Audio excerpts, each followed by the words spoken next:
যে আপনাকে রোজ কামড়াচ্ছে, আপনি তাকে কামড়াবেন না, কিন্তু ফোঁস তো করতে পারেন। ফোঁস করতে শিখুন, ফোঁস করতে শিখুন, ফাঁস করে দিন। আজকে বন্ধ রেখে দিয়েছে বিজেপি জেনে শুনে, কারণ ওদের ডেড বডি চাই। আমরা শান্তি চাই, আমরা বিচার চাই, আমরা দোষী ব্যক্তির শাস্তি চাই, ফাঁসি চাই। আজকেও পুলিশকে মারা হয়েছে।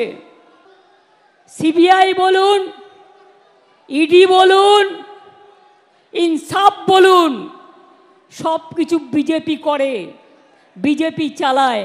আমি কোনোদিন এরকম কেন্দ্রীয় সরকার দেখিনি যে দল নির্ভর, দলদাস, শুধু এজেন্সি লাগিয়ে মানুষের ওপর অত্যাচার করা ছাড়া উত্তরপ্রদেশের ঘটনায় পদত্যাগ করেনি, রাজস্থানের ঘটনায় পদত্যাগ করেনি, আসামের ঘটনায় পদত্যাগ করেনি, মধ্যপ্রদেশের ঘটনায় পদত্যাগ করেনি, এমনকি মণিপুরের পরিবারগুলোর কাছে ছুটে যায়নি। আর আসামে তো এনকাউন্টার করে মেরে দেওয়া হলো, যে অভিযুক্ত তাকে মেরে দেওয়া হলো। মনে রাখবেন, কালকে ছবিতে আমরা দেখেছি ডেড বডি নিতে এসেছিল কালকে, পুলিশ এতটাই সংযত ছিল, কারো মাথা ফাটিয়ে দিয়েছে, কারো চোখ কেড়ে নিয়েছে, কারো কান ফাটিয়ে দিয়েছে, কারো হাত পা ভেঙে দিয়েছে।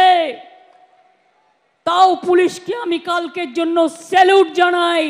ওরা সংযত থেকে নিজের রক্ত দিয়েছে, কিন্তু বিজেপি চক্রান্তের কাছে কোনো ডেড বডি তুলে দেয়নি, এটা মাথায় রাখবেন। দেখুন, ঘটনা একটা দুর্ভাগ্যজনক ঘটেছে, তারপরের অ্যাকশনটা যাতে কোনো রকম দেরি না হয়, কোনো রকম ভুল ত্রুটি না হয়।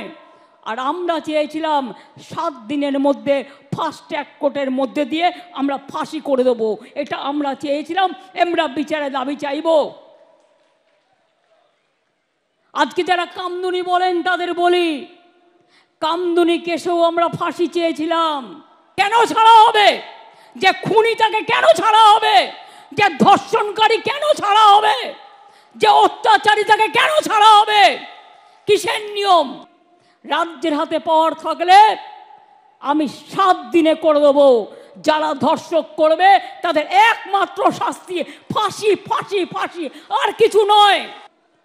আমি নেক্সট উইকে অ্যাসেম্বলি কল করব বিধানসভায় স্পিকারকে বলে, এবং আমরা ওয়েস্ট বেঙ্গল অ্যাসেম্বলি থেকে আগামী 10 দিনের মধ্যে ফাঁসির, ধর্ষকের ফাঁসি চাই, এই বিল আমরা পাশ করে রাজ্যপালের কাছে পাঠাবো। জুনিয়র ডাক্তাররা প্রতিবাদে স্ট্রাইক করছিলেন দেশ জুড়ে। আমরা কিন্তু ডাক্তারদের বিরুদ্ধে একটা অ্যাকশন নিইনি, তার কারণ আমি মনে করেছিলাম ওদের আন্দোলনটা সংগত।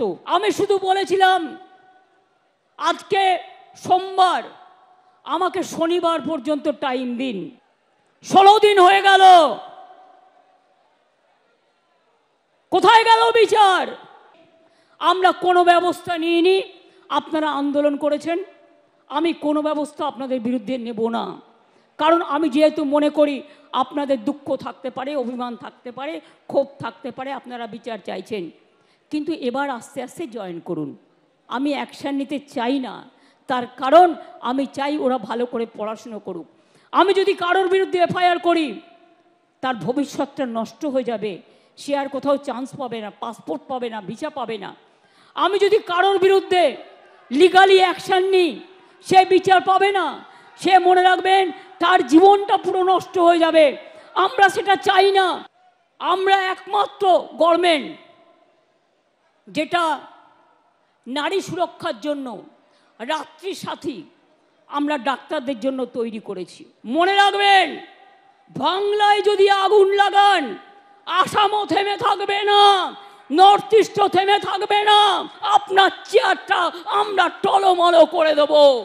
গুলি নয়, ডেড বডি নয়, লাশ নয়। আগামী শুক্রবার কলেজের গেটে গেটে ফাঁসির দাবিতে এবং ফাঁসির দাবিতে, আন্দোলনের দাবিতে ছাত্রছাত্রীরা আন্দোলন করবেন। এই ফেক ভিডিও কাউন্টার করতে হবে। এদের বিরুদ্ধে আমি কোনোদিনও বদলা নিইনি। আমরা বলেছিলাম বদল চাই, বদলা নয়। আজ বলছি ও কথা নয়, আজ বলছি যেটা করার দরকার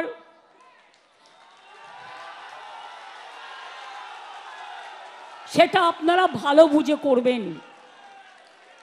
আমি অশান্তি চাই না, কিন্তু উৎসব প্রচার চক্রান্ত করে যে আপনাকে রোজ কামড়াচ্ছে, আপনি তাকে কামড়াবেন না, কিন্তু ফোঁস তো করতে পারেন। ফোঁস করতে শিখুন, ফোঁস করতে শিখুন, ফাঁস করে দিন। আর ওদের বলে দেবেন বাংলায় দাঙ্গা হয় না, বাংলায় সাম্প্রদায়িকতার রাজনীতি হয় না। বিজেপির সাথে মিলিয়ে গিয়ে পুলিশকে পেটালে আপনাকেও কিন্তু কেউ গায়ে হাত দিতে পারে, সেটা যেন না হয়। আমি কাউকে গায়ে হাত দিতে বলবো না। আমি কোনো মৃত্যু চাই না, আমি কোনো দুঃখ চাই না।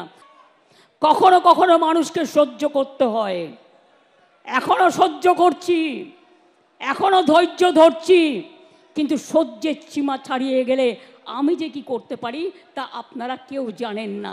তার কারণ I am the product of the movement. আমার জন্ম হয়েছে আন্দোলনের মধ্যে দিয়ে, মৃত্যু হবে আন্দোলনের মধ্যে দিয়ে। কার ক্ষমতা আছে দেখি, টাচ করে দেখান।